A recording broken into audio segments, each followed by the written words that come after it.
Child car seats are important, and it's important to replace them when necessary. Car seats begin to degrade after 5 to 6 years.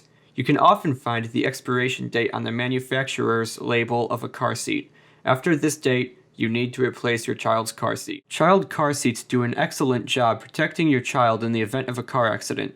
However, after an accident occurs, that car seat may need to be replaced. According to the National Highway Traffic Safety Administration, car seats do not need to be replaced in the event of a minor car accident. A minor accident is a car accident that meets all 5 of the following criteria.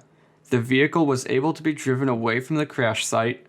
The vehicle door closest to the safety seat was undamaged. Nobody inside the vehicle was injured. None of the airbags in the vehicle were deployed.